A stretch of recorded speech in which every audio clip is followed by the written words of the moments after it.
लोग डिस्कस करने वाले हैं आरआरबी एएलपी सीबीटी 2 के लिए मोस्ट एक्सपेक्टेड साइंस के बेसिक साइंस और इंजीनियरिंग के क्वेश्चंस।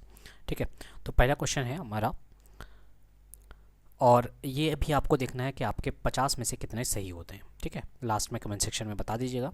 ठीक है, तो पहला क्वेश्चन है, a ball is thrown vertically upward with an initial velocity 30 metre per second, what is its position above the ground at the end of 6 second?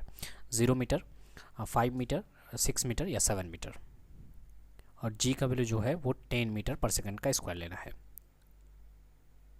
ठीक है, पहले खुद से कोशिश कीजिएगा, उसके बाद ही वीडियो आगे बढ़ाइएगा। ठीक है, तो सबसे पहले यहाँ पे देखिए कि initial velocity 30 metre per second दिया हुआ है, यानी इनिशियल वेलोसिटी बोला गया है। ठीक है, जब हम लोग बॉल को फेंकते हैं तो जो हाईएस्ट पॉइंट पे है, यानी कि हाईएस्ट पोजीशन पे जो है उसका वेलोसिटी क्या हो जाता है, 0 हो जाता है। ठीक है, तो यानी कि फाइनल वेलोसिटी 0 हो जाएगा, हमारा इनिशियल वेलोसिटी 30 मीटर पर सेकंड है और टाइम दिया हुआ है 6 सेकंड। ठीक है, और जी का वैल्यू, तो हम लोग को सबसे पहले सोचना होगा कि कौन सा इक्वेशन ऑफ मोशन लगाएं। यहाँ पे तीन इक्वेशन ऑफ मोशन के फॉर्मूले हैं, इन तीनों में से कोई एक लगाना पड़ेगा। ठीक है, तो जो हम लोग को फॉर्मूला लगाना पड़ेगा वही लगाना पड़ेगा, क्योंकि यहाँ पे पूछा है कि डिस्टेंस की बात पूछ रहा है, पोजीशन की बात कर रहा है, यानी कि हाइट कितना होगा। ठीक है, तो एस बराबर क्या होता है, UT plus half A T square होता है, लेकिन यहाँ पे ऊंचाई बॉल को जब ऊंचा फेंक रहे हैं तो एस की जगह एच हो जाएगा और ए की जगह जो होगा वो जी हो जाएगा। ठीक है, क्योंकि हम लोग अगेंस्ट द ग्रेविटी काम कर रहे हैं, इसलिए जी का वैल्यू माइनस में लेना पड़ेगा हम लोग को। ठीक है, बाकी टी का वैल्यू 6 का स्क्वायर। ठीक है, और यू का वैल्यू 30 है और टी का वैल्यू 6 है। तो इस तरह से हम लोग सॉल्व करेंगे तो जो पोजीशन आएगा उसका, यानी कि हाइट जो आएगा वो 0 आएगा। 0 का मतलब ये है कि 3 सेकंड, टोटल हम लोग को 6 सेकंड दिया हुआ था, इसका मतलब 3 सेकंड जाने में और 3 सेकंड आने में जो उसका पोजीशन हो जाएगा वो 0 पे हो जाएगा। ठीक है, तो अगला क्वेश्चन। ठीक है, उम्मीद करते हैं आपका ठीक हुआ होगा ये question. A wheel and axle are used to raise a weight of 240 kg. The radius of the wheel is 50 centimeter and the axle is 10 centimeter. When the force of 75 kg is applied to the wheel, the weight is raised with a uniform velocity. Find the mechanical advantage and velocity ratio. ठीक है, पहले note down कर लीजिए क्या क्या दिया हुआ है। मास दिया हुआ है, ठीक है, कोई बात नहीं, मास दिया हुआ है तो ठीक है, सॉरी वेट दिया हुआ है। ठीक है, उसके बाद बोला है रेडियस ऑफ व्हील दिया हुआ है, रेडियस ऑफ एक्सेल दिया हुआ है, रेडियस ऑफ व्हील दिया हुआ है। ठीक, और force when a force of 75 kg is applied on the wheel, है ना। ठीक, तो निकालने के लिए हम लोग को बोला है गया कि मैकेनिकल एडवांटेज और वेलोसिटी रेशियो क्या होगा।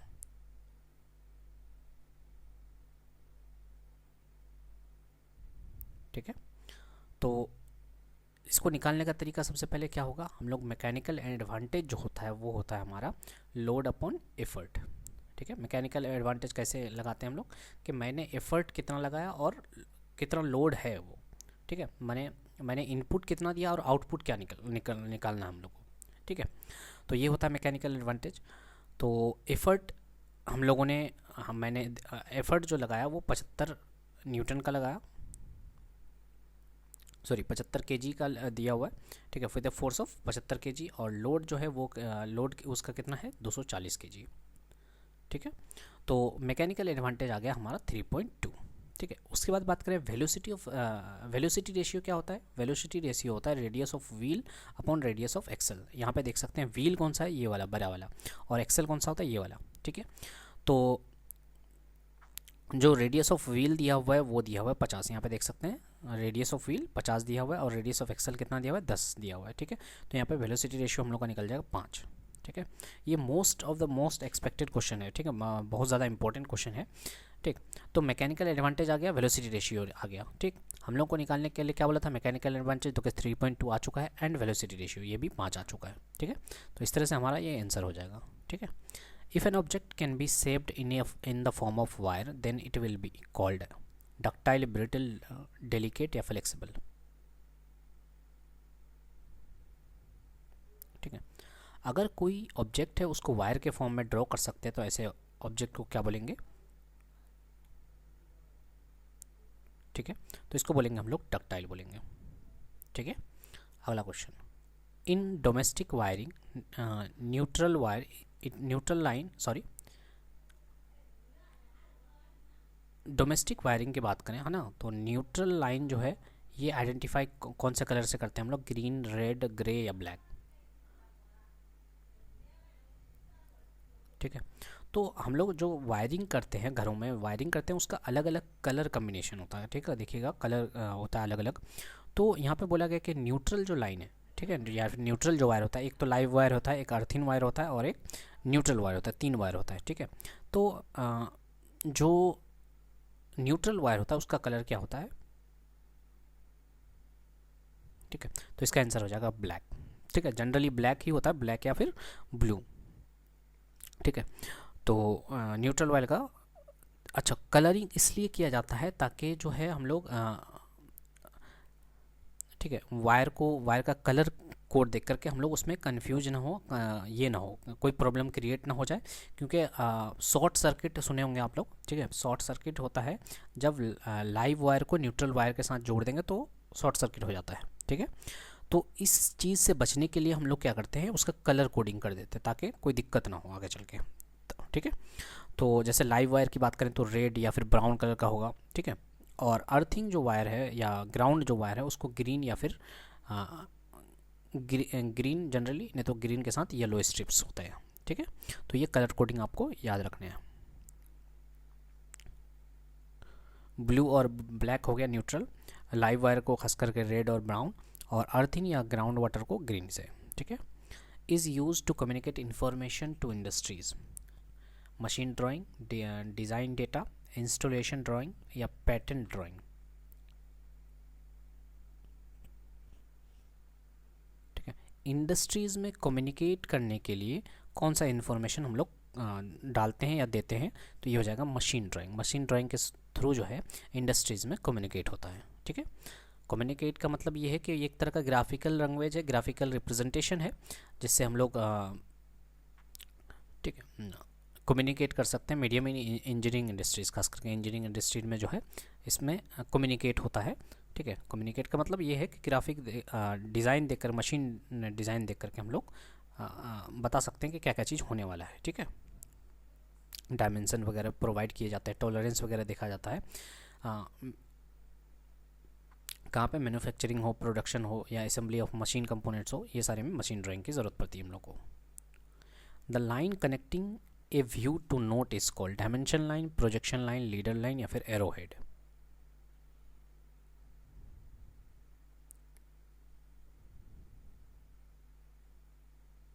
ठीक है, ऐसे लाइन को क्या बोलेंगे जो व्यू को कनेक्ट करता है नोट से। ठीक है, इसको बोलेंगे leader line.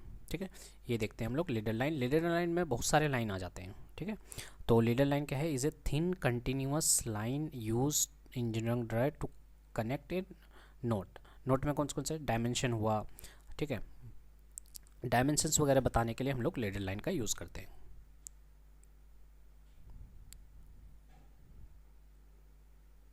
If the potential difference across the end of a conductor is half, what happen to the current flowing through it? It get increase, it get double, it get decrease या it get half।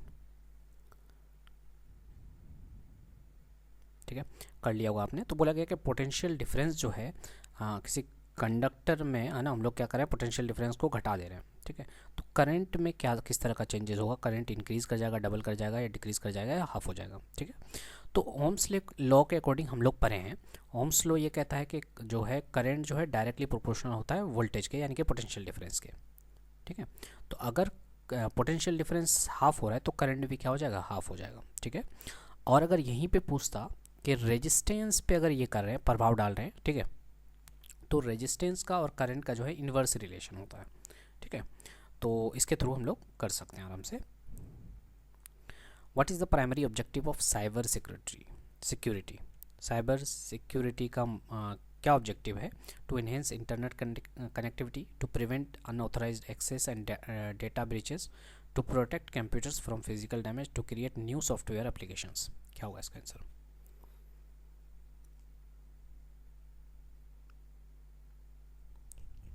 ठीक है, तो primary जो objective है cyber security का ये है to prevent unauthorised access and data breaches.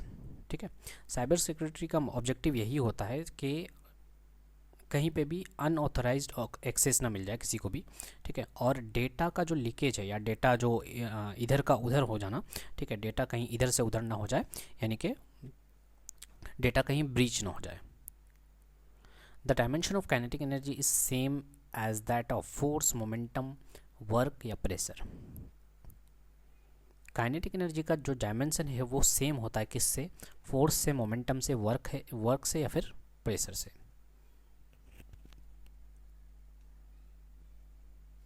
ठीक है, तो इसका आंसर हो जाएगा वर्क से, क्योंकि वर्क डन की बात करें या काइनेटिक एनर्जी की बात करें, दोनों ही का जो यूनिट है, दोनों का जो यूनिट होता है वो जूल ही होता है। ठीक है, वर्क डन को भी जूल से में लिखते हैं हम लोग, और काइनेटिक एनर्जी को भी जूल में ही मेजर करते हैं हम लोग। ठीक है, तो डायमेंशन भी ऑब्वियसली सेम है। ठीक है, तो वर्क डन क्या होता है? फोर्स इंटू डिस्प्लेसमेंट होता है। डिस्प्लेसमेंट, फोर्स की बात करें तो मास इंटू एक्सेलरेशन होगा।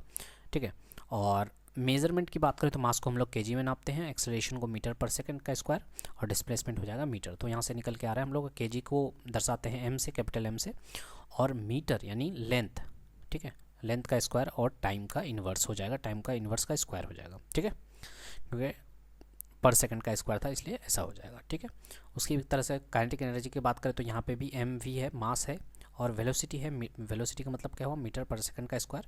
ठीक है, तो मीटर को मीटर बोले तो लेंथ, ठीक है, और केजी बोले तो मास, और सेकंड का स्क्वायर बोले तो टाइम का स्क्वायर। ठीक है, तो यहाँ पे भी दोनों का डायमेंशन जो है सेम है, क्योंकि यूनिट ही सेम है।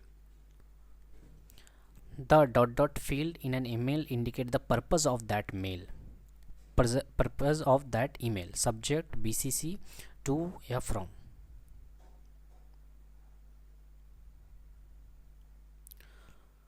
तो बोला गया कि इनमें से एक ऐसा फील्ड है जहाँ जो ईमेल का पर्पस को बतलाता है। ठीक है, तो वो क्या होता है? सब्जेक्ट होता है। जैसे ईमेल हम लोग टाइप करते हैं, वहाँ पे लिखा हुआ आता है सब्जेक्ट। सब्जेक्ट में क्या लिखते हैं हम लोग कि इसका पर्पस क्या है। ठीक है,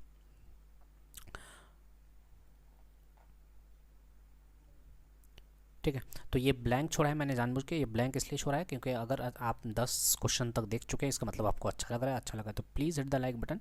ठीक है, चैनल को सब्सक्राइब कर लीजिए। आगे हम लोग का और 40 क्वेश्चन बचा हुआ है। ठीक है, करते हैं हम लोग अगला question. Which of the following is not a lever? इनमें से कौन सा लीवर नहीं है? नाइफ, ब्लेड, सीजर्स, सीसॉ या बेल क्रैंक।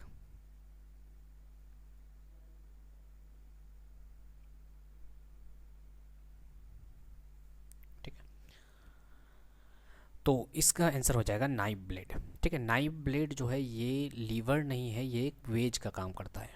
ठीक है, ये एक वेज है। लीवर क्या होता है? लीवर एक तरह का मशीन है जो रोटेट करता है फलक्रम के राउंड में। ठीक है, तो लीवर तो फलक्रम के राउंड में मूव करता है, लेकिन अगर बात करें नाइफ ब्लेड की तो नाइफ ब्लेड एक वेज है। ठीक है, जो कि मूव करता है incline plane using for cutting और स्प्लिटिंग ऑब्जेक्ट्स। ठीक है, तो बाकी सीजर्स की बात करें तो वो उसमें फलक्रम है, फलक्रम के राउंड में मूव करता है। सीसो है, बेल क्रैंक है, ये सारे ही लीवर हैं। What should you do to reduce the amount of effort needed to lift something using a first class lever? ठीक है, move the fulcrum to middle of the lever, move the fulcrum closer to the load, move the fulcrum closer to the effort, या any of these। ठीक है, तो ये question आपको rank दिलवाएगा। Rank in the sense ये जो ज़्यादा सोचते नहीं हैं क्वेश्चंस को लेके, ठीक है, वो ये क्वेश्चन नहीं कर पाएंगे।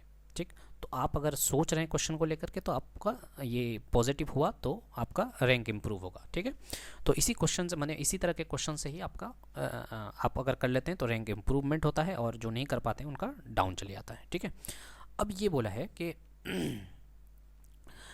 हमको क्या करना पड़ेगा, व्हाट शुड यू डू, मैंने आपको क्या करना है to reduce the amount of effort.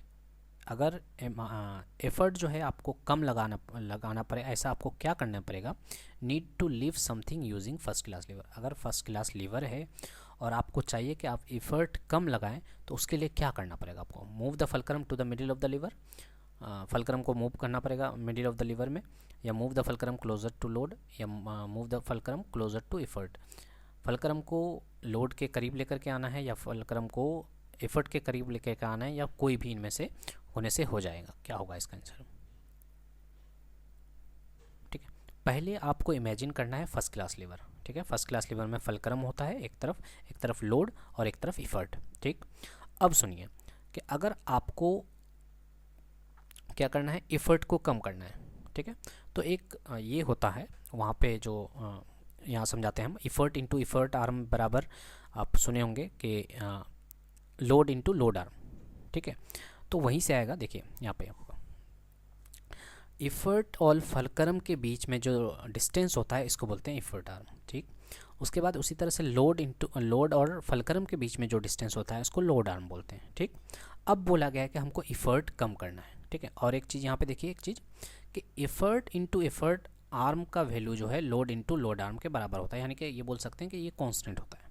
ठीक है, कि इफर्ट इंटू इफर्ट आर्म बराबर लोड इंटू लोड आर्म। अब क्या बोला है यहाँ पे, हमको बोला जा रहा है कि भाई साहब आपको ना इफर्ट कम करना है। देखिए यहाँ पे इफर्ट कम करना है। ठीक है, इफर्ट को अगर कम कीजिए, ठीक है, तो ये पूरा जो फॉर्मूला है उसको बैलेंस करने के लिए हमको क्या करना पड़ेगा, इफर्ट आर्म बढ़ाना पड़ेगा, तभी तो वो बैलेंस हो पाएगा।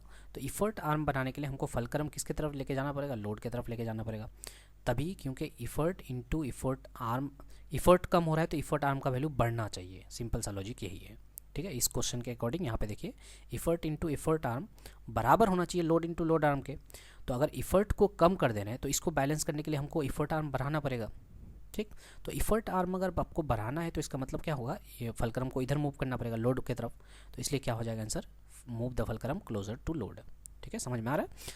ठीक है, तो ये चीज़ पढ़ के भी देख लेते हैं। फलक्रम जैसे close to the load increase the length of the effort arm. ठीक है, जैसे ही वो क्लोज कीजिएगा इफोर्ट आर्म बढ़ेगा। And decrease the load. ठीक है, और डिक्रीज करेगा क्या, लोड आर्म। लोड आर्म क्या हो जाएगा, लोड आर्म, यहाँ पे देखिए लोड आर्म यहाँ से यहाँ तक होता है लोड आर्म, तो ये अपने आप ही कम हो जाएगा जैसे ही इसको बढ़ाइएगा तो। ठीक है, कम हो गया। अब सुनिए क्या बोला है। ठीक है, a longer effort arm multiplies your input force. ठीक है, अगर इफोर्ट आर्म ज़्यादा होगा, ठीक है, इफोर्ट आर्म यहाँ से यहाँ तक ये अगर ज़्यादा होगा तो क्या बोला है, विच मल्टीप्लाइज द इनपुट फोर्स, और वो इनपुट फोर्स को बढ़ा देगा, giving you hire mechanical advantage, जिसकी वजह से क्या होगा, मैकेनिकल एडवांटेज हम लोग को ज़्यादा मिलेगा और फिजिकल इफोर्ट हमको कम लगाना पड़ेगा। ठीक है, तो ये बहुत अच्छा क्वेश्चन है। ठीक है, आपको ये स्कोर दिलाएगा अगर इस तरह का क्वेश्चन आता है तो। With reference to source of water pollution which of the following is are true, natural sources, domestic sources, agriculture sources, industrial sources. Select the correct answer from the following code. Only A and B, B and C, A, B and C.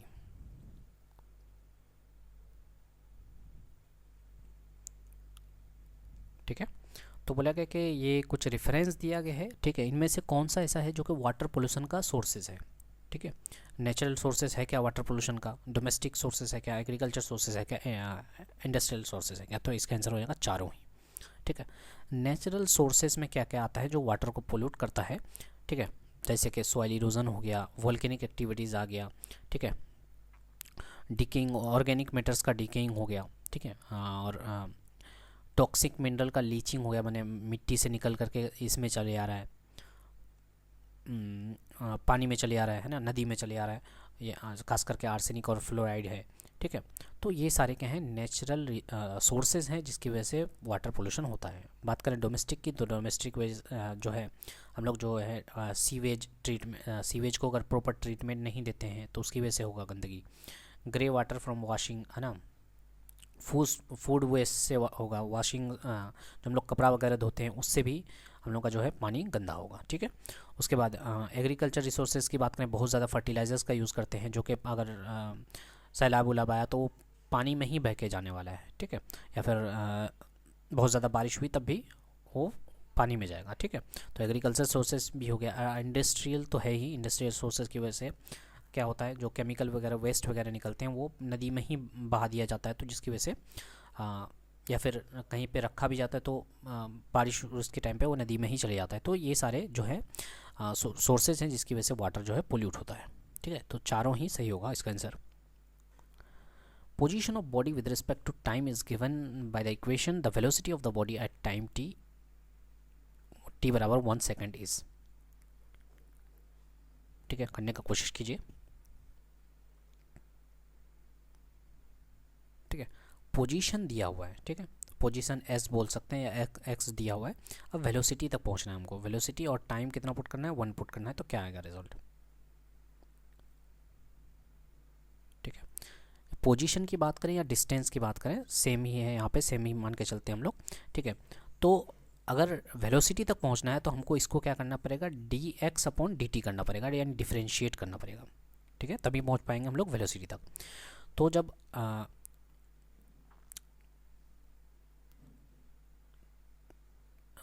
Position की बात करें या फिर आप बोलते हैं distance की बात करें, ठीक है, उसको क्या बोलते हैं, डिफ्रेंशिएट करेंगे तब हम लोग वेलोसिटी तक पहुंच पाएंगे। तो डिफ्रेंशिएट करेंगे तो हम लोग ये क्या आएगा, three T A T square, 3 AT² आएगा, इसके बाद 2BT आएगा, ठीक है, और प्लस सी आ जाएगा, ठीक है। बाकी ये तो कांस्टेंट टर्म है, तो इसका जब डिफ्रेंशिएशन करेंगे तो ये 0 आ जाएगा, ठीक। तो जैसे ही फिर ये वेलोसिटी का वैल्यू आ गया, अब वेलोसिटी का जो वैल्यू आया है उसमें टी पे 1 सेकंड पुट करना है, तो जैसे ही पुट किए तो ये आ जाएगा हमारा 3a + 2b + 2c, ठीक है। तो वेलोसिटी जो डिफाइंड होता है वो rate of change of position with respect to time ही होता है, ठीक है। Which of the following is having highest density, इनमें से किसका सबसे ज़्यादा डेंसिटी है, आइस है, वाटर है, केरोसिन है, सी वाटर है, ठीक है। तो इसका आंसर आसान है, सी वाटर का डेंसिटी काफ़ी ज़्यादा होता है क्योंकि उसमें सॉल्ट कंटेंट पाए जाते हैं, ठीक है। कितना ज़्यादा होता है, 1.025 ग्राम पर सेंटीमीटर क्यूब, ठीक है, से लेकर के 1.03 ग्राम पर सेंटीमीटर क्यूब होता है, ठीक है। अब बहुत बार ये पूछ लिया जाता है कि आइस का डेंसिटी ज़्यादा है कि केरोसिन का ज़्यादा है या वाटर का ज़्यादा है, ठीक है। तो वाटर का डेंसिटी ज़्यादा होता है, आइस का कम होता है, ठीक है। और बात करें कि मैक्सिमम डेंसिटी जो होता है वाटर का वो 4 डिग्री सेल्सियस पे होता है, ठीक है, उसके बाद फिर घटता है, ठीक।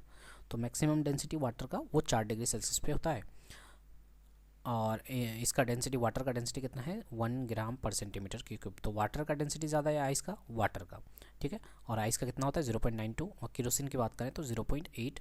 तो आपको ये डेटा थोड़ा बहुत भी माने थोड़ा बहुत इधर उधर हो सकता है कि 0.92 की जगह 0.9 याद कर लिए, ठीक है, या फिर एग्जैक्ट नहीं भी याद हो ना तो थोड़ा बहुत अप्रॉक्सीमेट करके कि किसका ज़्यादा है किसका कम, इस तरह से भी याद कर सकते हैं। ज़रूरी हो जाता है आपके लिए कि एग्ज़ाम में क्या पूछेगा किसी को नहीं पता, ठीक है। If the kinetic energy of a body is double then its momentum increase by, kinetic energy को अगर डबल कर दिया जाए तो मोमेंटम पे किस तरह का इंक्रीमेंट आएगा, 2 टाइम्स, 4 टाइम्स, √2 टाइम्स या 8 times,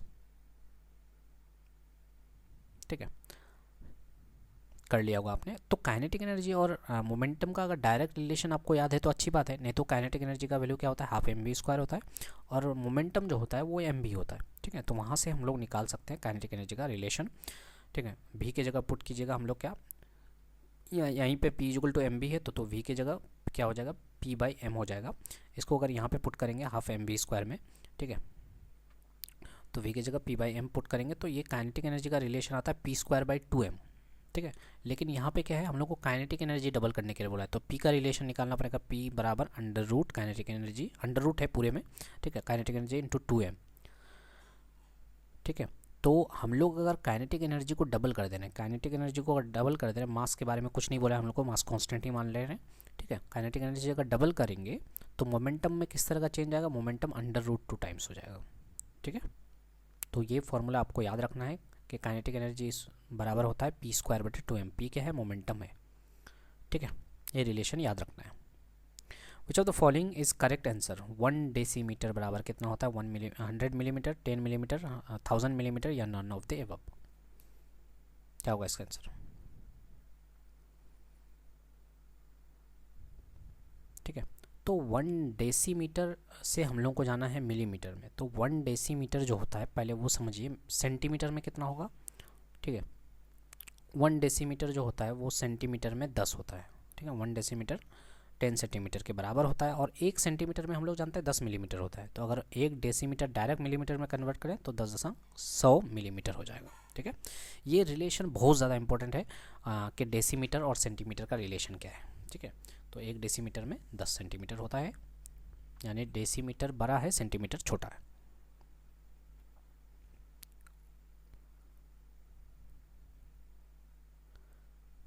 decomposition of domestic waste under natural process is known as, industrial pollution, thermal pollution, biodegradable pollution या नॉन बायोडिग्रेडेबल पोल्यूशन।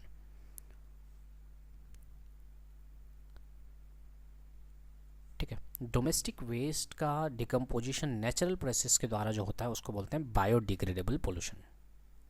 ठीक है,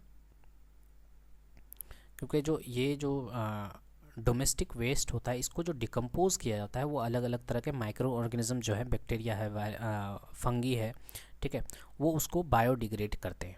ठीक है, जैसे कि अगर डोमेस्टिक वेस्ट में कौन सा, जैसे कि स्क्रैप्स हुए, मैंने फ्रूट्स वगैरह का छिलका वगैरह हुआ, पेपर वगैरह हुआ। ठीक है, इस तरह के ऑर्गेनिक जो मैटर हैं उसको जो डिकम्पोज किया जाता है बैक्टीरिया, फंगी के द्वारा, इसी को बोलते हैं हम लोग बायोडिग्रेडेबल प्रोसेस बोलेंगे, और या फिर पोल्यूशन की बात करें तो बायोडिग्रेडेबल पोल्यूशन बोलेंगे। In a series resonant circuit the circuit impedance at resonant frequency is minimum, maximum, zero या इनफिनाइट।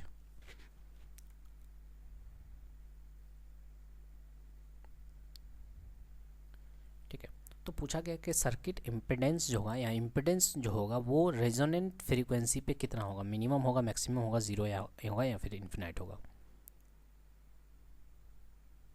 ठीक है, तो इसका आंसर होगा क्या, मिनिमम। ठीक है, मिनिमम क्यों होगा, देखिए इम्पिडेंस का जो फॉर्मूला होता है वो होता है under root R square plus XL minus XC का होल स्क्वायर। ठीक है, ये अंडर रूट पूरा ही अंडर रूट है। ठीक है, R square plus XL minus XC का होल स्क्वायर, ये पूरे पे अंडर रूट है। ठीक है, अब आर क्या है, आर क्या है, रेजिस्टेंस है। एक्सएल की बात करें तो इंडक्टिव रिएक्टेंस होता है, और एक्सी जो होता है वो कैपेसिटिव रिएक्टेंस होता है। ठीक है, अब यहाँ पे बोला है रेजोनेंट फ्रीक्वेंसी। ठीक है, इम्पिडेंस क्या होगा जब रेजोनेंट फ्रीक्वेंसी होगा, तो रेजोनेंट फ्रीक्वेंसी में क्या होता है, एक्सएल बराबर एक्सी हो जाता है, यानी इंडक्टिव रिएक्टेंस और कैपेसिटिव रिएक्टेंस दोनों ही बराबर हो जाता है। अब जैसे ही इसको बराबर कीजिएगा तो ये तो एक्सएल माइनस एक्सी जीरो हो जाएगा। ठीक है, क्योंकि ये और इसके बराबर है तो जीरो, तो सिर्फ क्या बचेगा, आर स्क्वायर बचेगा अंडर रूट के अंदर, तो इसको बाहर निकालिएगा तो जेड बराबर आर हो जाएगा, यानी कि जो इम्पिडेंस है वो रेजिस्टेंस के बराबर हो जाएगा, यानी कि मिनिमम हो जाएगा। ठीक है, तो वही चीज़ बोला है, the circuit impedance hit it's absolute minimum value resistive. ठीक है, क्योंकि बाकी जो कहते हैं एक्सएल माइनस एक्सी को, ये पूरी तरह से ज़ीरो हो जाएगा। ये पूरी तरह से ज़ीरो होने की वजह से आर सिर्फ बचेगा। ठीक है, तो ये मिनिमम हो जाएगा। ठीक है, इम्पिडेंस।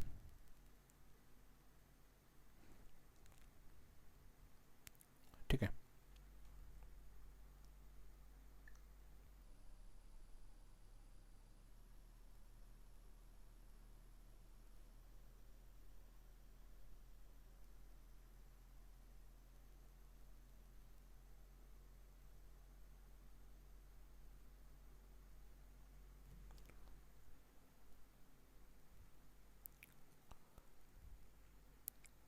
ठीक है, आगे compute the weight of a body on earth whose mass is 25 kg। ठीक है, वेट निकालने के लिए बोला है, मास 25 kg है। तो ये आसान सा सवाल बात करते हैं हम लोग। वेट जो होता है वो mass into acceleration due to gravity के वैल्यू के बराबर होता है। ठीक है, मास का वैल्यू दिया हुआ है 25 kg और एक्सलेशन ड्यू टू ग्रेविटी का वैल्यू 9.8 मीटर पर सेकेंड हम लोग ले रहे हैं। ठीक है, तो ये आ जाएगा 245। अगर 10 लेते तो ये 250 आ जाता। ठीक है, in a certain weightlifting machine a weight of 1 kg 1 kilonewton is lifted by an effort of 40 newton while the weight moves up by 100 millimeter the point of application of effort moves by 5 meter find the efficiency of the machine। ठीक है, थोड़ी देर पहले हम लोग पहले number या second number question में हम लोग मैकेनिकल एडवांटेज निकाले थे, वेलोसिटी रेशियो निकाले थे। ठीक है, यहाँ पे अब एक कदम आगे बढ़ गया है और पूछा है इफिशिएंसी पूछा है। ठीक है,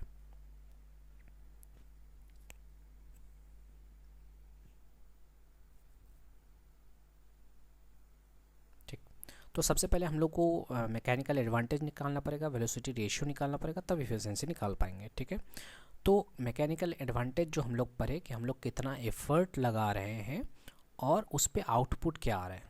ठीक है, इनपुट को हम लोग नीचे लिखते हैं और आउटपुट ऊपर लिख रहे हैं। ठीक है, तो एफर्ट लगा रहे थे कितने का, 40 न्यूटन का, देखिए by an effort of 40 newton, तो 40 न्यूटन, और लोड कितना है, लोड है वो आपका 1000 न्यूटन, ठीक है, यानी 1 किलो न्यूटन लिखा है, इसका मतलब 1000 न्यूटन है, ठीक। यहाँ तक आ गया हमारा मैकेनिकल एडवांटेज, यानी 25 आ जाएगा, ठीक, कोई दिक्कत नहीं है, आगे सुनिए फिर। उसके बाद क्या बोला है कि वेलोसिटी रेशियो की बात करते हैं हम लोग, क्योंकि मैकेनिकल एडवांटेज निकालना है। तो वेलोसिटी रेशियो क्या होता है, distance moved by the, just उल्टा होता है इसका, ठीक है, मैकेनिकल एडवांटेज का उल्टा होता है वेलोसिटी रेशियो। उल्टा मतलब क्या है, यहाँ पे जैसे लिखे थे ये एफर्ट कितना लगा रहे थे, ठीक है, यहाँ पे एफर्ट कितना लगा रहे थे और आउटपुट कितना निकल रहा है, ठीक। इसमें क्या होता है कि आउटपुट वाला डिस्टेंस डिवाइडेड बट एफर्ट वाला डिस्टेंस, ठीक है। तो ये हो जाएगा effort to the distance moved by the effort to distance moved by the load, just उल्टा है डिस्टेंस का और लोड का, ठीक है, वेलोसिटी रेशियो। तो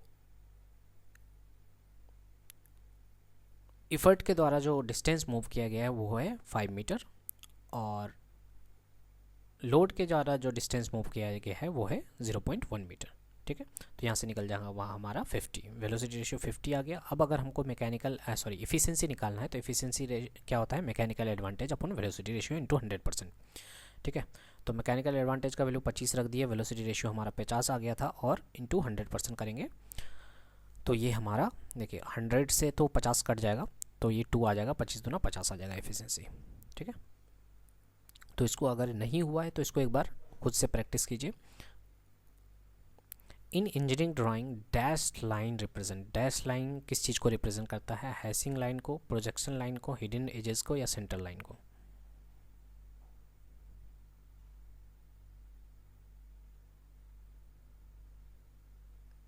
ठीक है, तो जब भी डैश लाइन की बात करें वो हिडन एजेस को बतलाता है। हिडन एजेस तो नहीं, जो भी चीज़ डायरेक्टली विजिबल नहीं है उसके लिए हम लोग क्या करते हैं, डैश लाइन का यूज़ करते हैं, ठीक है।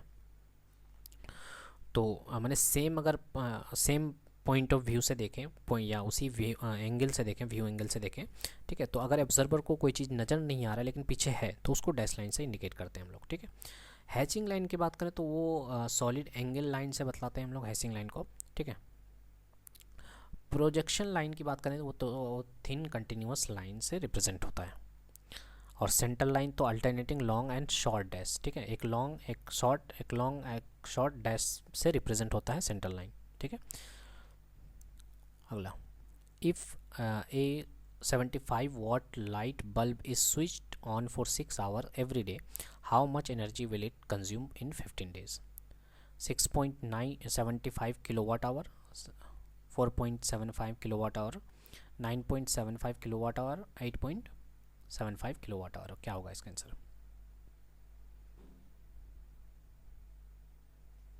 ठीक है,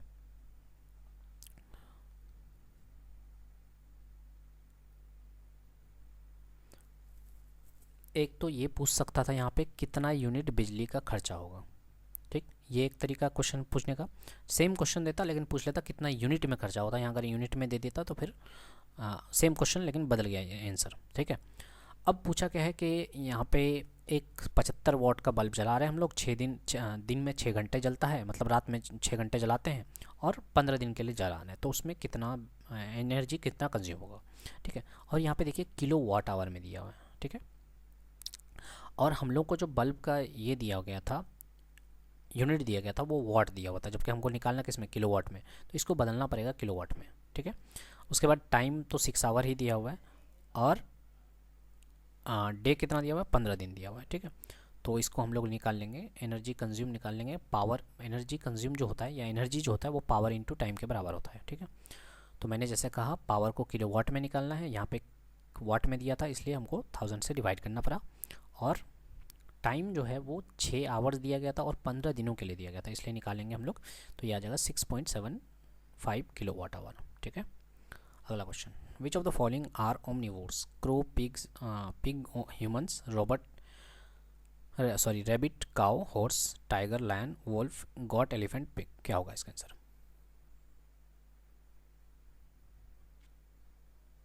ठीक है, तो इसका आंसर क्या हो जाएगा, क्या, क्रो, पिग एंड ह्यूमन, ठीक है। ओमनिवोर्स का मतलब ये होता है जो साग सब्जी भी खाते हैं, वेजिटेबल्स भी खाते हैं और मीट भी खाते हैं, ठीक है, फ्लैश भी खाते हैं, तो ऐसे को क्या बोलते हैं हम लोग, ओमनीवोर्स बोलते हैं, ठीक है। बात करें रेबिट, काव, हॉर्स की, तो ये हार्बीवोर्स होते हैं क्योंकि ये लीव्स वगैरह, पत्तियाँ वगैरह यानी कि प्लांट को ही खाते हैं, ठीक है। उसके बाद बात करें टाइगर, लायन, वोल्फ की बात करें तो ये कार्निवर्स होते हैं जो फ्लैश वगैरह खाते हैं, ठीक है। इसमें से बात करें गॉट, एलिफेंट और पिग, तो एलिफेंट और गॉट जो है ये हार्बीवोर्स है, लेकिन पिग जो बात करें, पिग ओमनीवोर्स है, ठीक है। तो इसलिए ये ऑप्शन नहीं होगा, इसलिए क्या हो जाएगा, A number option. Calculate the voltage of the battery if the resistance is 1.5 ohm, the power is 93 watt. Voltage निकालने के लिए बोला है, पावर दिया हुआ है और रेजिस्टेंस भी दिया हुआ है,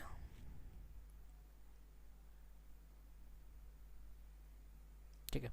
तो हमारा जो पावर का फॉर्मूला होता है वोल्टेज को और रेजिस्टेंस को लेकर, ठीक है, सुनिएगा, दो फार्मूला होता है पावर का। एक तो पावर का वोल्टेज, वोल्टेज और करंट के साथ, तो यहाँ पे करंट में कोई चेंजेस नहीं आ रहा है तो करंट को नहीं लेना है हम लोग को, हम लोग को वोल्टेज ये इसको लेना है क्या,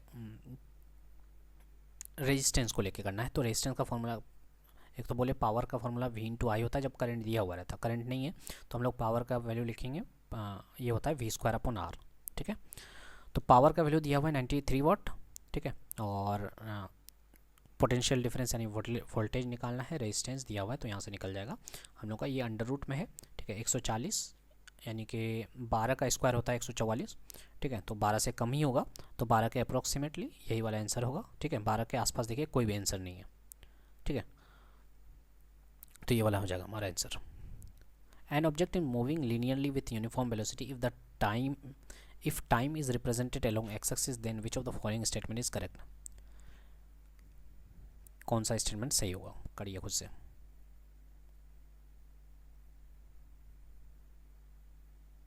ठीक है, बोला गया कि एक ऑब्जेक्ट है जो कि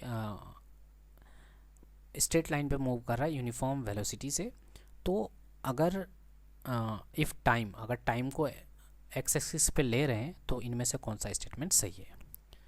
अब यूनिफॉर्म वेलोसिटी के केस में क्या क्या चीज़ हो सकता है, ठीक है, वो चीज़ देखना हमको। The distance time graph of motion will be straight line parallel to X axis, the velocity time graph of motion will be straight to Y parallel to Y axis, the distance time graph of motion will be, देखिए uniform velocity पहले ही बोल चुका है, हम लोगों को अगर जाना है तो अगर और ये भी बोला है कि टाइम को हम लोग को एक्स एक्सिस पे लेना है। The velocity time graph of motion will be straight line parallel to axis, क्या होगा इसका आंसर, ठीक है। तो इसका आंसर हो जाएगा वेलोसिटी टाइम ग्राफ की बात करें अगर, ठीक है, will be straight line parallel to X axis होगा, ठीक है। क्यों पैरेलल टू एक्स एक्सिस होगा, क्योंकि ये जो बॉडी है यूनिफॉर्म वेलोसिटी से मूव कर रहा है, और यूनिफॉर्म वेलोसिटीज़ में हम लोग अगर वेलोसिटी टाइम ग्राफ बनाते हैं तो उसका स्लोप जो है वो एक्सेलरेशन कहलाएगा, ठीक है। तो यूनिफॉर्म वेलोसिटी मतलब एक्सेलरेशन होगा ही नहीं, एक्सेलरेशन कांस्टेंट होना चाहिए, ठीक है। तो हम लोग अगर वेलोसिटी टाइम ग्राफ ड्रॉ करते हैं तो यूनिफॉर्म वेलोसिटी है मतलब वेलोसिटी चेंज नहीं हो रहा है, तो अगर एक्स एक्सिस पे टाइम को रिप्रेजेंट कर रहे हैं तो वो पैरेलल होगा एक्स एक्सिस के, ठीक है।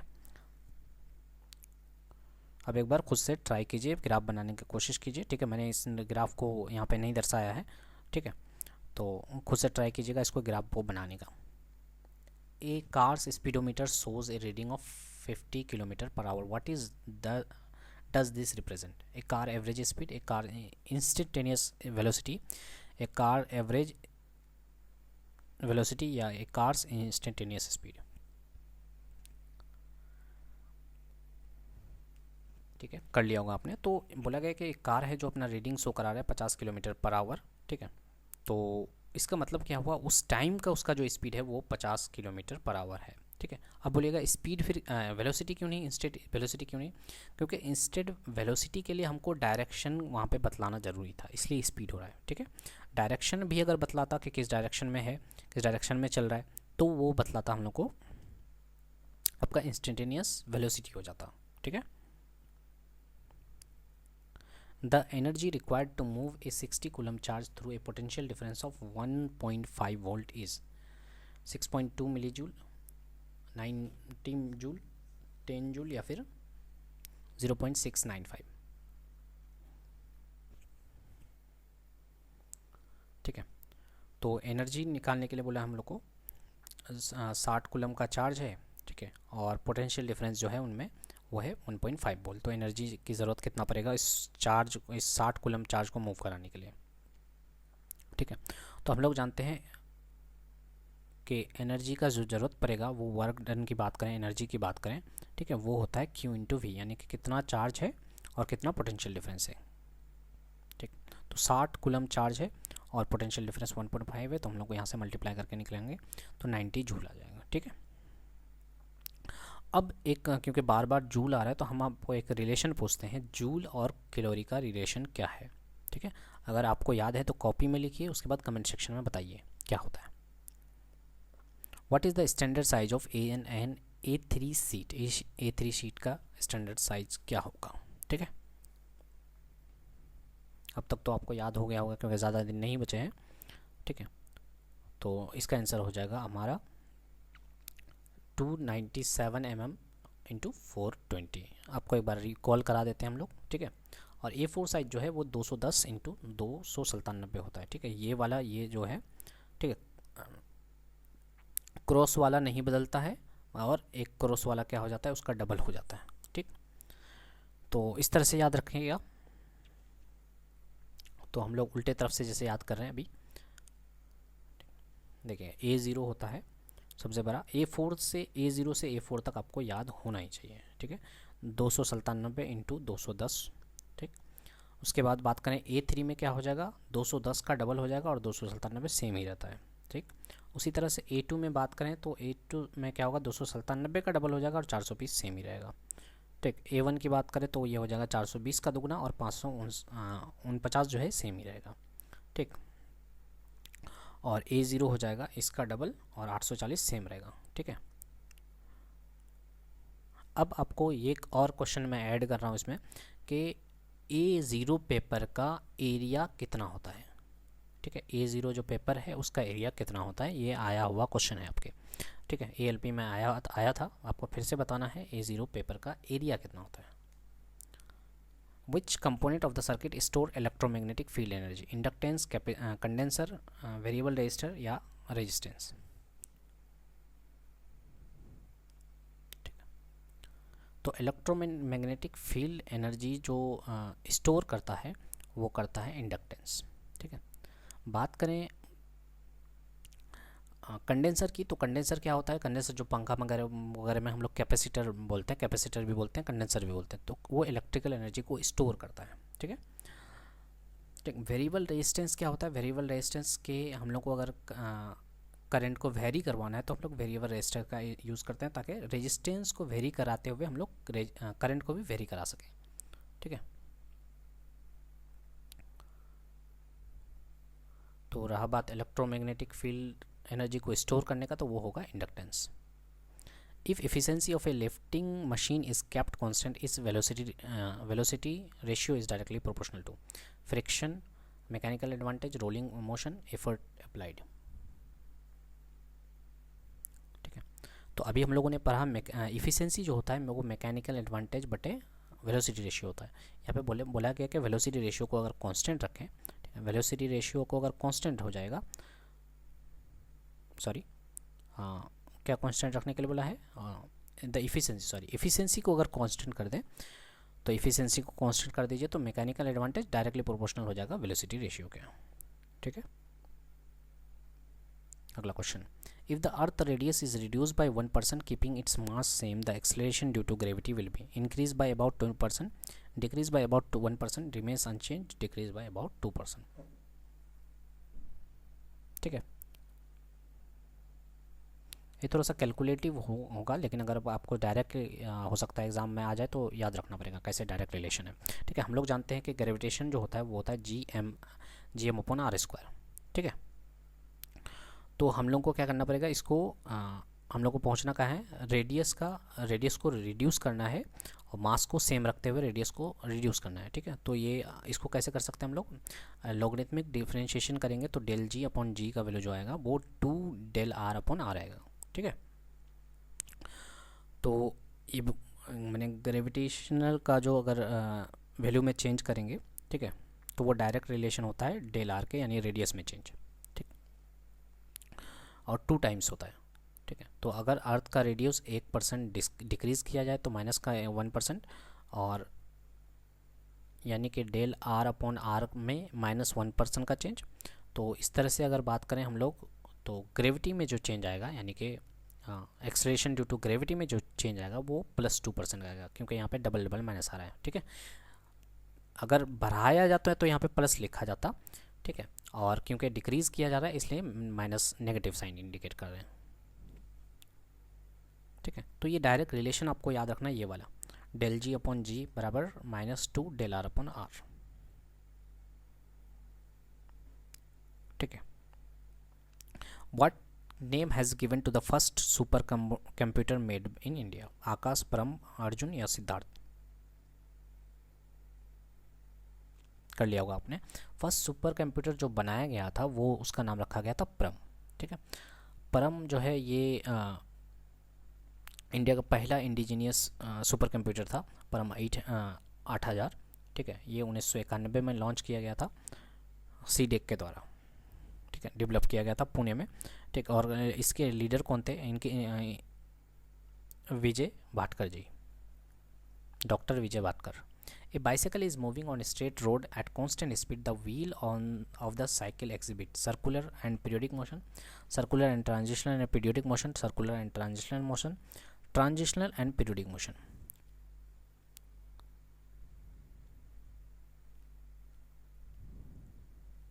ठीक है। तो बोला गया कि एक बाईसाइकिल अगर रोड पे कांस्टेंट स्पीड से मूव कर रहा है तो उसमें उसके व्हील्स में किस तरह का मोशन लगेगा, ठीक है। तो उसके व्हील में ना 3 तरह का मोशन लगेगा, सर्कुलर, ट्रांजिशनल और पीरियोडिक। देखिए, क्योंकि पूरा साइकिल और व्हील जो है वो स्ट्रेट रोड पे चल रहा है तो ट्रांजिशनल मोशन होगा, ठीक। उसके बाद बात करें सर्कुलर और रोटेशनल मोशन की बात करें तो उसका जो व्हील है वो एक फिक्स सेंटर के यानी एक्सल के अराउंड में मूव कर रहा है, तो ये सर्कुलर मोशन भी होगा। पीरियोडिक मोशन इसलिए क्योंकि उसका जो व्हील है वो कांस्टेंट, मान लेते हैं कि वो कांस्टेंट स्पीड से मूव कर रहा है, ठीक है। अच्छा, यहाँ पे लिखा हुआ भी है कांस्टेंट स्पीड, तो कांस्टेंट स्पीड से जब मूव कर रहा है तो वो उसका जो मोशन है, उसका जो व्हील का जो मोशन है वो रिपीट होता होगा, ठीक है, after certain interval of time, तो ये पीरियोडिक मोशन भी होगा, इसलिए तीनों मोशन इसके पास होगा, ठीक है। तो ये चीज़ भी ध्यान देने वाली है, कांस्टेंट स्पीड लिखा हुआ इसलिए पीरियोडिक मोशन हो गया। System data and utility program password and login files in Unix OS are stored in ... directory,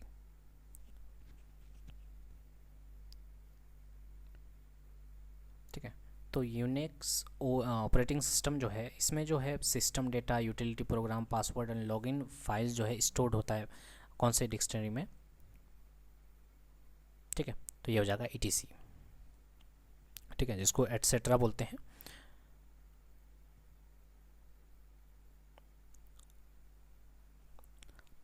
pour housekeeping hazard comes under physiological hazard, mechanical hazard, electrical hazard या फिर agronomic hazard,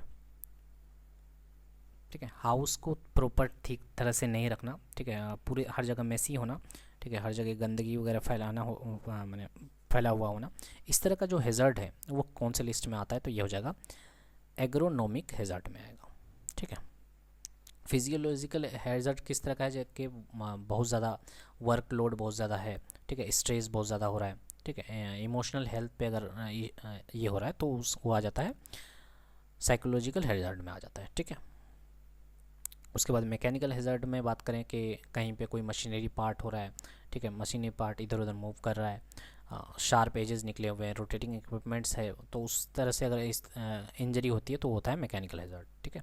electrical hazard का मतलब हो गया कहीं पे short circuit हो गया, वायरिंग एक्सपोज हो रखा है, ठीक है। और एग्रोनॉमिक हैज़ार्ड का मतलब क्या होगा कि हाउस को गंदी तरह से ये करना, ठीक है, संभाल, पुअर हाउस कीपिंग, हाउस को अच्छी तरह से ठीक ठाक से नहीं अरेंजमेंट किया हुआ है, ठीक है, वर्क स्पेस सही तरीके से नहीं है, टूल्स वगैरह इधर उधर बिखरे पड़े हैं, ठीक है।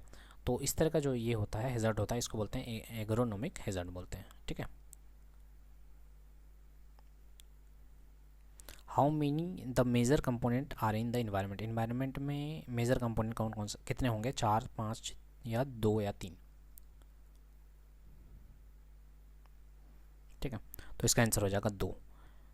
मेजर इन्वायरमेंट के जो मेजर कंपोनेंट होते हैं वो होता है बायोटिक और एबायोटिक। ठीक है, यानी कि लिविंग एलिमेंट्स और नॉन लिविंग एलिमेंट्स। तो जैसे प्लांट है, एनिमल है, माइक्रो ऑर्गेनिज्म है, ये सारे बायोटिक में आएंगे। नॉन लिविंग में एयर, वाटर, लैंड, टेम्परेचर, ये एबायोटिक में आएंगे। ठीक है, तो मेजर जो इन्वायरमेंट का कंपोनेंट है वो 2 ही है। From the given pictogram identify the respective symbol. ये जो सिंबल है ये किस चीज़ का है, एक्सप्लोजन का है, डेंजर का है, हॉट का है, वार्निंग का है। ठीक है, तो ये हो जाएगा डेंजर का है। ठीक है, क्योंकि डेंजर का दिया हुआ था तो मैंने सोचा एक्सप्लोजन का भी दे दिया जाए एग्जाम, क्योंकि आपका ऑप्शन में है। ठीक है, तो ये जो है ये एक्सप्लोजन का सिंबल है। ठीक है, the resolution of monitor is measured in hertz, dot पर इंच, डीपीआई, पिक्सल पर इंच या मेगाबाइट। मॉनिटर का जो रेजोल्यूशन है, ठीक है, उसको किस में मेज़र करते हैं, यानी उसका जो क्वालिटी होगा वो किस में मेज़र करते हैं हम लोग। ठीक है, तो ये हो जाएगा पीपीआई यानी पिक्सल पर इंच। तो रेजोल्यूशन की बात करें, चाहे वो मॉनिटर का ही हो या स्मार्टफोन्स का हो या टेलीविज़न का हो, वो पीपीआई यानी पिक्सल पर इंच पे ही मेज़र करते हैं हम लोग। ठीक है, तो जिससे ये इंडिकेट होता है कि जो हमारा स्क्रीन है, ठीक है, उसमें जो इमेज का क्वालिटी है, इमेज का शार्पनेस है, वो कितना ज़्यादा होगा, क्लैरिटी कितनी ज़्यादा होगी, वो पीपीआई यानी पिक्सल पर इंच पे ही डिपेंड करता है, जो कि रेजोल्यूशन कहते हैं हम लोग। ठीक है,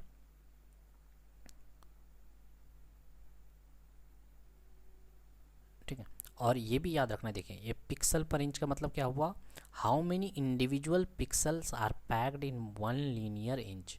एक लीनियर माने स्क्रीन के एक लीनियर इंच में कितने इंडिविजुअल पिक्सल्स पैक्ड हैं, इसी को बोलते हैं हम लोग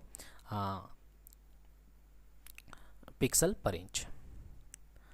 विच of the following keyboard shortcut will you press to minimize all the programs on a computer screen and display the desktop? Windows plus M, Windows plus C, Windows plus D, Windows plus F। ठीक है, क्या होगा इसका answer. तो बोला गया कि इनमें से कौन सा ऐसा शॉर्टकट है जिससे आप जो जितने भी प्रोग्राम्स चल रहे हैं आपके कंप्यूटर में वो एक ही बार में मिनिमाइज़ करके आप जो होम स्क्रीन है या डेस्कटॉप का होम स्क्रीन है उस पर आ जाएंगे। ठीक है, all programs on a computer screen and display to desktop, एक ही बार में आप डेस्कटॉप में पहुंच जाएंगे। ठीक है, तो इसका आंसर हो जाएगा विंडोज़ प्लस डी। ठीक है, अगर मैं विंडोज़ के साथ अभी डी दबाता हूँ तो सब कुछ मिनिमाइज़ हो जाएगा, एक ही बार में मेरा जो डिस्प्ले डेस्कटॉप वाला डिस्प्ले है वो आ जाएगा। ठीक है, तो ये हो जाएगा विंडोज़ प्लस डी। ठीक, बाकी Windows plus M, Windows plus C, Windows plus F जो है ये सारे भी एप्लीकेशंस देख सकते हैं क्या काम है इसका। Doctor Solomon and McAfee are popular, virus है, ऑपरेटिंग सिस्टम है, डॉक्टर्स नेम है या एंटीवायरस है।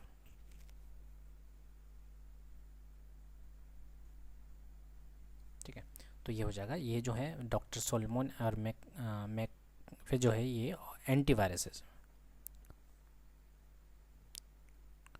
Which of the following is true about forest, forest से रिलेटेड कौन सा इन्फॉर्मेशन सही है। It is a system comprising various plant only, it trees form the uppermost layer followed by herbs and the lowest layer of vegetation is made of shrubs. Forests keep on growing and changing but they cannot regenerate on their own. Forests are the lifeline for the forest dwelling communities.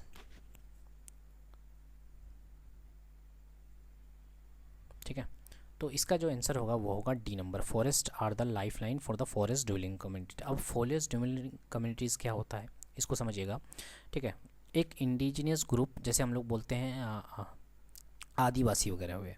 ठीक है, एक traditional population who rely on the forest for, जो पूरी तरह से जो है ज़िंदगी जीने के लिए वो पूरी तरह से जो है उस जंगल पे ही निर्भर करते हैं। ठीक है, वहाँ का कल्चर, वहाँ का हैबिटेट, ठीक है, वो पूरी तरह से किस पे है निर्भर है, वो पूरी तरह से वहाँ का फॉरेस्ट पे है। ठीक है, तो ये चीज़ बोला है कि फॉरेस्ट आर द लाइफ, उनके लिए क्या है, फॉरेस्ट ड्वेलिंग कम्युनिटीज़ के लिए फॉरेस्ट जो है वो उसका लाइफ लाइन है। ठीक है, तो जैसे मैंने समझाया आदिवासी हैं, ठीक है, जो लोग जंगल वगैरह में रहते हैं। ठीक है, a bug is a mistake in hardware और software, what other terms in computer lingo would it be? Glitch, slug, squid या Leach?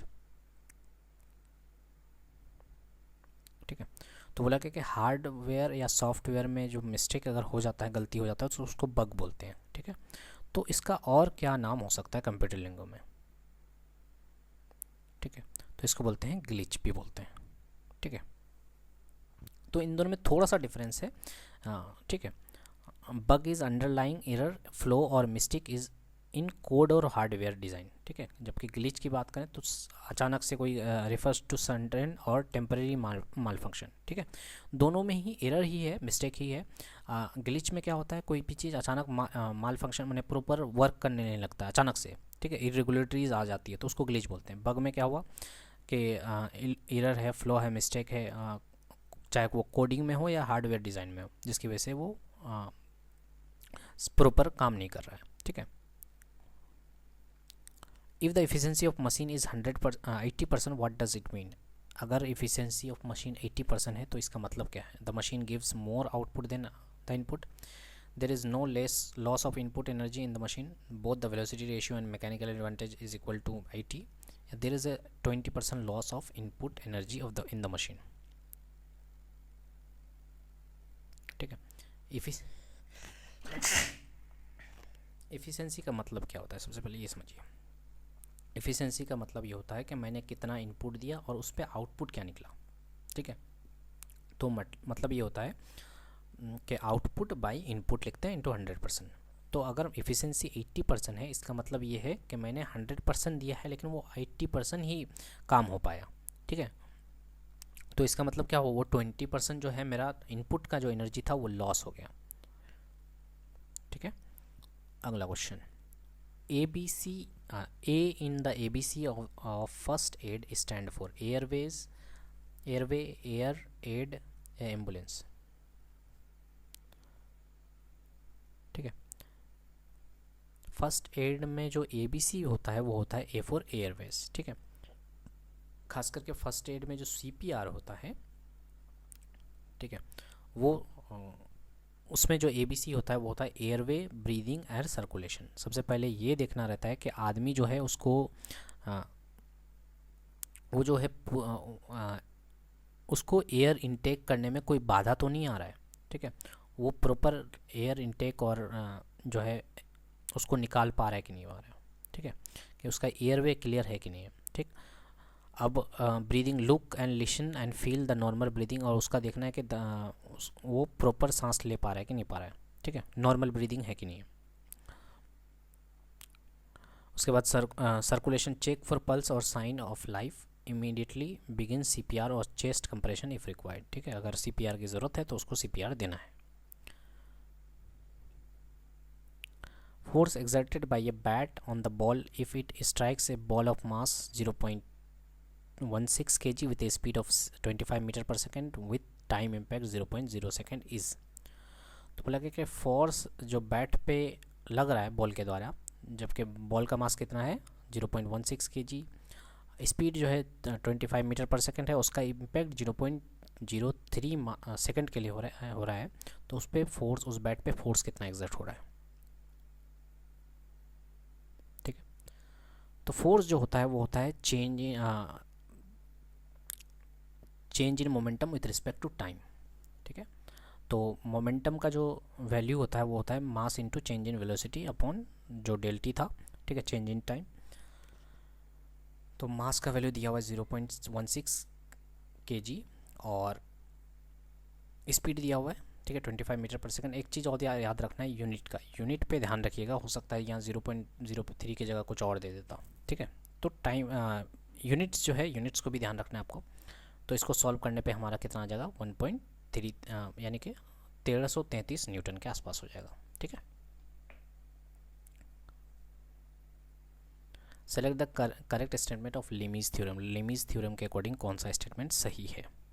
If three forces acting on a body are said to be in equilibrium, then each force is directly dependent on the sign of the angle between the other two forces. If three forces are non-coplanar, then each force is directly proportional to the dependent on the sign of the angle between the other two forces. If three forces are not in equilibrium, then each force is inversely proportional to the sign of the angle between the other two forces. If the two forces are in equilibrium, then each force is directly proportional to the sign of the angle between the other two forces. क्या होगा इसका answer? ठीक है, कर लिया हुआ आपने, तो इसका आंसर हो जाएगा लिमिज थ्योरम के अकॉर्डिंग। पहले समझिएगा लिमिज थ्योरम क्या कहता है कि अगर इफ़ थ्री कोप्लेनर, तीन कोप्लेनर कंकरेंट और नॉन कोलिनियर फोर्सेस अगर एक्ट कर रहा है किसी पॉइंट पे, ठीक है, और वो बॉडी जो है स्टैटिक इक्विलिब्रियम में है, तो उस हर एक फोर्स का जो मैग्नीट्यूड होगा वो प्रोपोर्शनल होगा sine of the angle between the other two forces. ठीक है, इसको एक्सप्रेस कैसे करेंगे? F1 बटे मैंने फोर्स F1 बटे sine theta 1 equal to F2 बटे साइन थीटा 2, F3 बटे साइन थीटा। थीटा जो है ये एंगल्स है, ठीक है, और फोर्सेस ये सारे जो है फोर्सेस है। तो लेमिज थ्योरम के अकॉर्डिंग क्या होना चाहिए? कोप्लेनर होना चाहिए, कनकरेंट होना चाहिए, कोलिनियर होना चाहिए। ठीक, जब किसी acting on A point keep the body in static equilibrium, अगर उस बॉडी को स्टैटिक इक्विलिब्रियम में रखना है तो फोर्स का जो मैग्नीट्यूड होगा वो डायरेक्टली प्रोपोर्शनल होगा sine of the angle of other two forces. ठीक है, तो ये हो जाएगा इसका answer. A dot uses a light touchy indicator to choose object on a presentation screen. Scanner, microphone, light pen या स्पीकर। ठीक है, इनमें से किसका यूज़ करते हैं एक लाइट टची इंडिकेटर के तौर पे? अगर किसी ऑब्जेक्ट माने कोई प्रेजेंटेशन दे रहे हैं स्क्रीन पे और उस किसी ऑब्जेक्ट को अगर दर्शाना हो तो कौन से ऑब्जेक्ट का यूज़ करते हैं? स्कैनर का, माइक्रोफोन का, लाइट पेन का या स्पीकर का? ठीक है, तो हम लोग यूज़ करते हैं लाइट पेन का। ठीक है, जैसे कि प्रेजेंटेशन अगर दे रहे हैं तो कोई चीज़ को इंडिकेट करना है या कोई चीज़ को दर्शाना है तो हम लोग लाइट पेन का इंडिकेट ये करते हैं। ठीक है, तो दो तरह के लाइट ये होते हैं, एक तो लाइट टची इंडिकेटर होता है, एक choose the wrong option about the body moving in uniform circular motion. Velocity of particle is constant, speed of a particle is constant, acceleration is non-zero, acceleration is radially inward. तो बोलेगा कि wrong options choose करना है uniform circular motion में। ठीक है,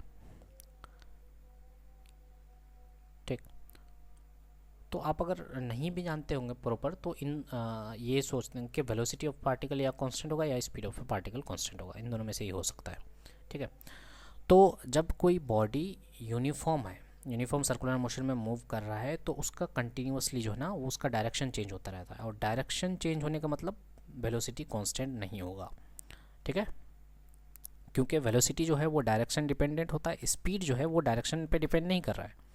ठीक है, तो यूनिफॉर्म सर्कुलर मोशन में स्पीड तो कांस्टेंट हो जाएगा लेकिन वेलोसिटी कांस्टेंट नहीं होगा। ठीक है, क्योंकि वेलोसिटी जो है वेक्टर क्वांटिटी और वेक्टर क्वांटिटी दोनों चीज़ पे डिपेंड करता है, स्पीड पे भी और आपका डायरेक्शन पे भी। तो क्योंकि सर्कुलर मोशन पे जो है वेलोसिटी का डायरेक्शन हमेशा बदलते रहता है, जैसे किसी ऑब्जेक्ट को सर्कुलर मोशन में मूव कराइए तो उसका जो डायरेक्शन है वो कंटिन्यूसली चेंज हो रहा है, कंटिन्यूसली चेंज होने की वजह से वेलोसिटी उसका कांस्टेंट नहीं रह रहा है। ठीक है, तो ये हमारा 50वां क्वेश्चन है। In case of simple lifting machine mechanical advantage is defined as. Mechanical advantage को कैसे डिफाइन करेंगे हम लोग? एम ए बराबर Y upon X, M A बराबर P upon W, M A बराबर डब्ल्यू यानी अपॉन पी, या mechanical advantage X upon Y. ठीक है, तो मैकेनिकल एडवांटेज का मतलब यही हुआ कि हम लोग कितना एफर्ट दे रहे हैं वो नीचे, और आउटपुट कितना निकल रहा है, लोड को कितना ये करना है। ठीक है, वो तो ये हो जाएगा एफर्ट, हम लोग एफर्ट कितना लगाए पी, और उसमें लोड कितना है, लोड को कितना लिफ्ट करना है। ठीक है, वो लोड कितना वेट का है या कितना न्यूटन का है उसमें लगाना है फोर्स। ठीक है, तो मैकेनिकल लोड है। अब यहाँ पे एक और सवाल पूछा जा सकता है कि मैकेनिकल एडवांटेज का यूनिट क्या होगा। ठीक है। तो मैकेनिकल एडवांटेज का कोई भी यूनिट नहीं होता है, वेलोसिटी रेशियो का भी यूनिट नहीं होगा, ठीक है। तो हम लोगों ने 50 क्वेश्चन कंप्लीट किए, उम्मीद करते हैं 50 क्वेश्चन अच्छा लगा होगा, और अच्छा लगा तो please hit the like button, ठीक है। और ये सारे हमारे अगले अगले वीडियोज़ हैं, अगले वीडियोज़ देख सकते हैं, नेक्स्ट प्लेलिस्ट देख सकते हैं, ठीक है। तो मिलते हैं अगले वीडियो में, ठीक है।